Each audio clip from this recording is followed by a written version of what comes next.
किसी बहुपद के शून्यकों और गुणांकों में हम लोग को संबंध का समझना है। कल हम लोगों ने देखा कि ax प्लस बी बराबर माइनस बी अपॉन ए, तो ये इसका शून्यक है और ये गुणांक है, ए और बी इसके गुणांक है। अब हम किसी द्विघात समीकरण के लिए देख रहे हैं, किसी द्विघात समीकरण के लिए देखते हैं x square plus b x plus c बराबर 0 में। अब इसके शून्य कितने होंगे? 2 शून्यक होंगे, क्योंकि x की घात 2 है। इसके गुणांक क्या है? a, b और c इसके गुणांक हैं। तो अब इसको समझने के लिए हम लोग एक उदाहरण के सहायता से समझते हैं। तो चलो एक हमने ले लिया है बहुपद 2x स्क्वायर, a की जगह 2 रख दिया, माइनस 8 b की जगह माइनस 8 रख दिया, प्लस 6 c की जगह 6 रख दिया। तो उसको हम लोग गुणनखंड सीखते हैं। इसमें हम लोग क्या करते हैं? मध्य पद को ऐसे विभक्त करते हैं कि जोड़ने घटाने पर ही मध्य पद आए और गुणा करने पर इन दोनों का गुणन आए। मतलब 8 को हम ऐसे विभक्त करेंगे कि गुणा करने पर ये 12 आता है। ठीक है, तो इसको हम लिख सकते हैं 2x स्क्वायर 6 दूनी 12 है ना, और 6 और 2 में तो माइनस 6x। 8 को हम लोग बांट लेंगे 6x और 2x।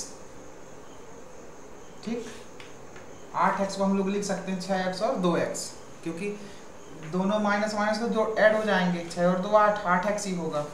ठीक, और गुणा करोगे तो प्लस 12 आना चाहिए। तो इन दोनों का माइनस 6 और माइनस 2 का गुणा होगा तो 6 दूनी 12 और माइनस माइनस मल्टीप्लीकेशन होके 2 आएगा और प्लस 6। वो इस तरह से इसलिए निकाला जाता है ताकि कॉमन निकला। अब यहाँ से 2 और x कॉमन निकल रहा है, तो यहाँ बचेगा x माइनस 3 और यहाँ से माइनस 2 कॉमन निकलेगा, x माइनस 3। अब इन दोनों से कॉमन x माइनस 3 निकल जाएगा,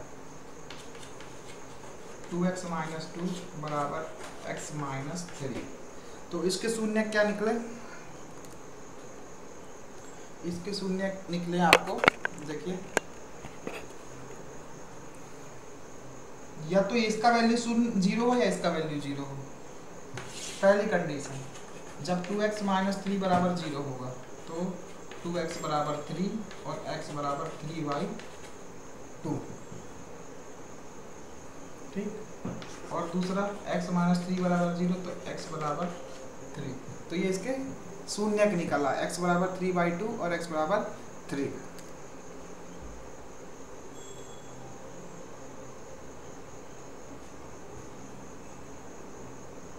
यहाँ पे एक चीज और भी है, 2x माइनस 2 है, 3 लिख गया गलती से, 2x माइनस 2 है, 2/2 मीन्स 1 और 3 इसके शून्यक निकलेंगे। ठीक है, तो अब आपको देखना है शून्यकों का योग करना। ये शून्यक आपको समझ में आ रहा है, x इक्वल टू 1 और x इक्वल टू 3। कुल मिला के यहाँ का मतलब था शून्यक निकालने का था। x इक्वल टू 1 और x इक्वल टू 2, इसको हम x1 x2 बोल देते हैं, दोनों शून्य। तो दोनों शून्य x1 प्लस x2 बराबर क्या हो रहा है? 1 प्लस 3 मीन्स 4। ठीक है, और हमारा मान क्या था? देखो, माइनस जो b गुणांक था 8 था और बाई a की जगह क्या था? 2 था। इसका ही वैल्यू आप करोगे तो प्लस 8/2 मीन्स 4 आएगा। तो ये हमने क्या लिखा? माइनस, ये माइनस चिन्ह और b की जगह जो भी हो, माइनस 8 था और ये 2 कहाँ से आ गया? a की जगह। तो दोनों शून्यकों का योग, अगर शून्यक अल्फा या बीटा मान लो या x1 और x2 है तो दोनों का योग कितना होता है? माइनस b/a होता है। अब शून्यकों का गुणन देख लो, x1 इंटू x2 बराबर 1 गुणे 3। ये शून्यक निकाले हमने अभी। मैं समीकरण फिर से लिख दे रहा हूँ ताकि आपको याद रहे। 2x square minus 6x minus 8x ये था प्लस 6 बराबर 0। एक से तुलना कर लीजिए, a बराबर 2, b बराबर माइनस 60 और c बराबर धन 6। ठीक, तो ये गुणा अब ये कैसे निकाला? -8/2 करेंगे और माइनस का चिन्ह लगाएंगे तो b/a माइनस 8/2 मतलब 4। मतलब शून्यकों का योग जो होता है वो आप देख सकते हो b/8 से निकाल सकते हो। ठीक है, और दूसरा है गुणनफल 6 इंटू 2। देखो, आचर का गुणांक मतलब क्या है? 6 और x स्क्वायर वाले का गुणांक क्या है? 2। तो कितना आता है? ये भी कितना आएगा? 3। मतलब c/a। एक फार्मूला आपका ये निकल गया।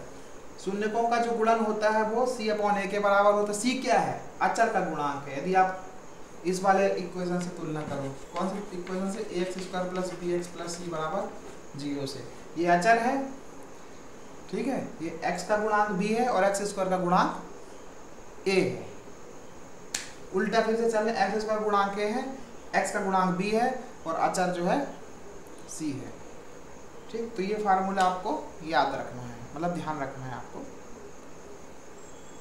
तो जनरलाइज्ड वे की हम लोग बात कर लेते हैं कि मतलब चलो ठीक है, एक ये तो हमने उदाहरण से समझ लिया, आप लोग मान भी गए होंगे कि ऐसा होता है। अब हम लोग एक जनरलाइज्ड वे की बात कर लेते हैं जिसको फार्मूला कहते हैं। अगर अल्फा बीटा जो है द्विघात समीकरण, उसको लिखना पड़ेगा पी एक्स बराबर a x square plus b x plus c के दो शून्यकों, है ना। यहाँ पे शर्त यह है कि जहाँ पे a नॉट इक्वल्स टू 0, ये क्यों लगाना जरूरी है? अगर a इक्वल्स टू 0 होगा तो द्विघात समीकरण ही नहीं रह जाएगा। ये 0 हो सकता है, b और c 0 हो सकता है, लेकिन ये 0 नहीं हो सकता, क्योंकि द्विघात करने के लिए जो x स्क्वायर गुणांक है वो हमेशा कम से कम 0 ना रहे, बाकी कुछ भी रह सकता है, 2 3 प्लस माइनस कुछ भी, 0 बस ना रहे, ठीक है। तो अभी हम लोग देखते हैं इसके शून्यक अल्फा और बीटा है, ये क्या है? शून्यक है, अल्फा और बीटा है, ठीक है। तो अब देखिए, तो हम इसको लिख सकते हैं कोई a x square plus b x बराबर a x square plus b x plus c बराबर के एक्स माइनस अल्फा, क्योंकि आखिरी में गुणनखंड जब निकलता तो इसी फॉर्म का निकलता है, x minus alpha x minus beta. ये अल्फा की जगह 1 होगा, 2 होगा, 3 होगा, कुछ भी होगा, एक्स माइनस बीटा। एक हमने k का गुणा कर लेते स्थिरांक के लिए, हो सकता कोई कभी जैसे उसमें 2 निकल गया था बाहर, है ना, तो वो हो सकती है अचर संख्या हो गई, k इक्वल टू अचर संख्या हो गई। तो k इसका सूत्र निकाल दीजिए, x माइनस ए इंटू एक्स माइनस बी का क्या होगा? X square minus alpha plus beta into x और प्लस अल्फा बीटा, ठीक।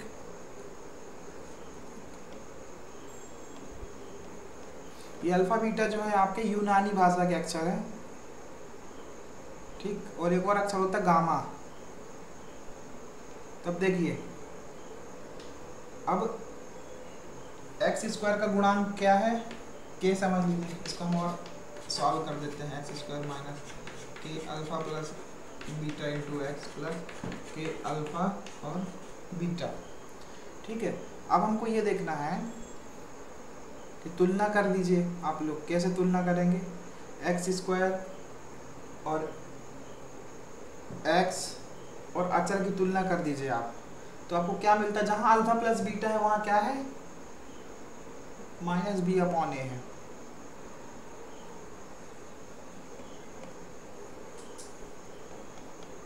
मतलब जो एक्स अल्फा प्लस बीटा है दोनों गुणांकों का योग है alpha plus beta equals to minus b upon A.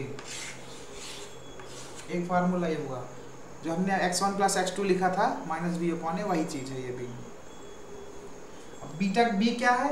B जो है आपका x का गुणांक है ना, और a क्या है आपका? x स्क्वायर का गुणांक है। और अल्फा बीटा बराबर क्या निकलेंगे? c अपॉन ए। c अचर है और a क्या है? पुनः x स्क्वायर का गुणांक है। ये चीजें आप नोट कर लें।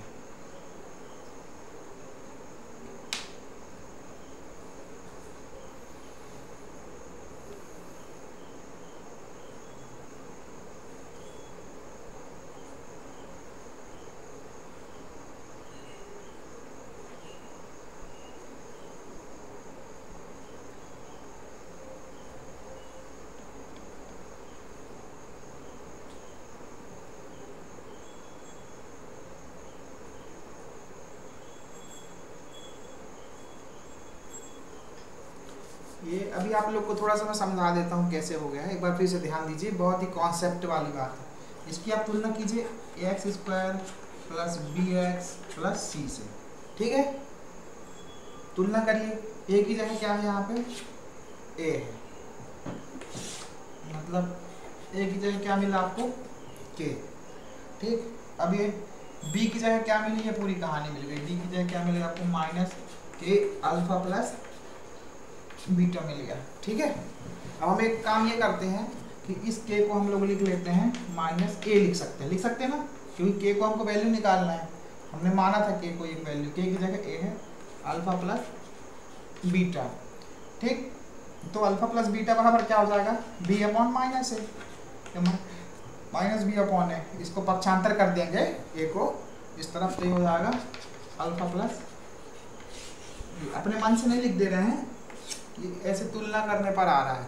अब देखिए सी बराबर क्या मिल रहा है आपको, के अल्फा बीटा। क्या मिल रहा है, सी बराबर के अल्फा बीटा। स्कूलों में आपको बोलेंगे कि ऐसा याद कर लो, लेकिन अब आप लोग का ये मेरा नजरिया कि ऐसा क्यों, ये सी बटे ए भी तो हो सकता है, क्यों नहीं हो सकता, इसलिए नहीं हो सकता क्योंकि आप यहाँ से ऐसा देखेंगे, ये समझने की कोशिश करिए। तो सी बराबर के की जगह आप फिर एक रख दीजिए, ए रख दीजिए अल्फा बीटा, तो अल्फा बीटा बराबर मिल जाएगा सी अपॉन ए। ये सूत्र ही सिद्ध हो गया,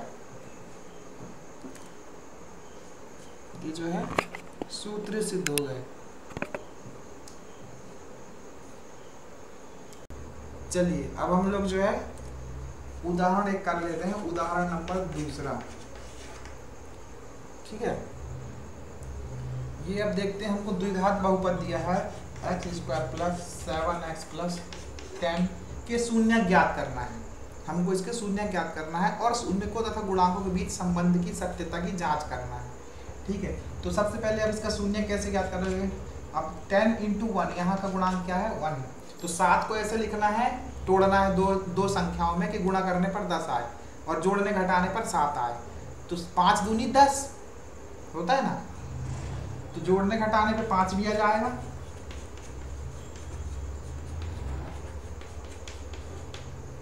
और गुणा करने पर 10 भी आ जाएगा। तो यहाँ से x कॉमन निकलेगा, यहाँ है x, अब 1x नहीं लिखते, x लिखा है ओनली 5, x + 5 प्लस 2x + 5। अब x + 5 भी कॉमन निकल आएगा, x + 5 यहाँ का बच जाएगा x और यहाँ का +2। तो शून्य क्या हुआ है, x बराबर -5, x1 बराबर और x2 बराबर -2, ये दोनों शून्य हुए। अब हमको क्या संबंध पता है, हमको संबंध पता है शून्यों का योग, x1 + x2 बराबर होता है -b अपॉन ए। चलो जांच कर लें, इन दोनों का योग करो भाई, -5 - 2, ये हम लोग LHS ले लेते हैं, लेफ्ट हैंड साइड, कितना आएगा -7।